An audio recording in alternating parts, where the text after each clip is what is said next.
धुळे तालुक्यातील रावेर धनगरवाडी येथे सध्या निसर्ग आणि शेतीच्या अस्तित्वाचा प्रश्न निर्माण झाला आहे।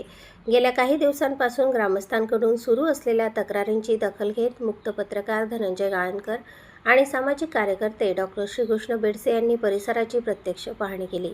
या पाहणीत समोर आलेले दृश्य धक्कादायक आणि चिंताजनक असल्याचे सांगितले जात आहे। एकेकाळी नैसर्गिक सौंदर्याने नटलेला परिसर आज मोठमोठ्या खड्ड्यांनी विद्रूप झालेला दिसून आला। उद्ध्वस्त झालेल्या टेकड्या, दगडांचे ढिगारे आणि मुरूम काढून नेल्याच्या खुणा अनेक ठिकाणी स्पष्टपणे दिसत होत्या। ग्रामस्थांच्या म्हणण्यानुसार या भागात मोठ्या प्रमाणावर मुरूम आणि मातीचे उत्खनन करण्यात आले आहे। यासाठी JCB, पोकलेन, हायवा आणि डंपरसारख्या अवजड यंत्रांचा वापर झाल्याचा आरोप ग्रामस्थांनी केला आहे। परिसरातील अनेक टेकड्या अक्षरशः नामशेष झाल्याचे चित्र पाहायला मिळत आहे। या प्रकारामुळे शेतकऱ्यांच्या जमिनींचे नुकसान झाल्याचा आरोपही करण्यात येत आहे।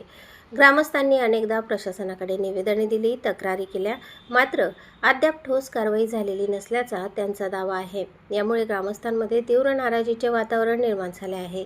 हा प्रश्न केवळ मुरूम उत्खननाचा नसून शेती, पर्यावरण आणि भविष्यातील जलस्रोतांच्या अस्तित्वाशी निगडीत असल्याचे जाणकारांचे मत आहे।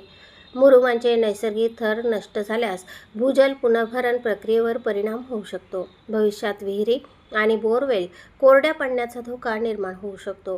पावसाळ्यात खोल खड्ड्यांमध्ये पाणी साचून अपघात आणि जीवितहानीची शक्यता देखील व्यक्त केली जात आहे। तसेच परिसरातील जैवविविधतेलाही मोठा फटका बसल्याचे दिसून येत आहे। ग्रामस्थांचा प्रश्न आहे की जर इतक्या मोठ्या प्रमाणावर उत्खनन झाले असेल तर संबंधित यंत्रणांना याची माहिती नव्हती का, आणि माहिती असूनही कारवाई झाली नसेल तर त्याला जबाबदार कोण? याच प्रश्नाची उत्तरे आता ग्रामस्थ प्रशासनाकडे मागत आहेत।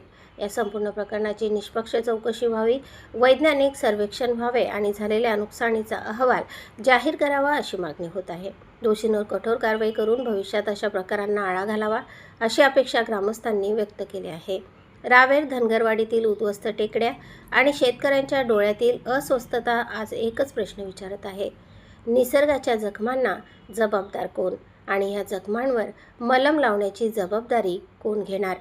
प्रतिनिधी गोकुळ देवरे आणि वृत्तनिवेदिका सीमा पाटीलसह स्वराज्य न्यूज, धुळे। रेती माफिया, मुरुम माफिया, काही लोक बुलडोजर घेऊन येतात, पर उत्खनन करून टाकलं शासनाचं। काही लोक नाही, दुसरं सांगा डायरेक्ट शासन मलिदा आहे ते खाजगी लोक असतील, हरामखोर लोक असतील, त्यांचा निषेध आम्ही धनगर वस्तीच्या माध्यमातून निषेध करतोय। जर शासनाने या भागाकडे लक्ष दिलं नाही तर आम्ही सर्व धनगर वस्ती घेऊन आंदोलन केल्याशिवाय राहणार नाही। इथं आंदोलन केलं तर आम्ही इथं अमर उपोषण बसू।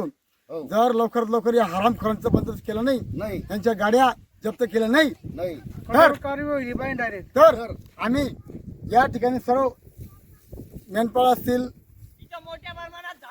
सर्व लोकांना घेऊन आम्ही आंदोलन केल्याशिवाय राहणार नाही। 100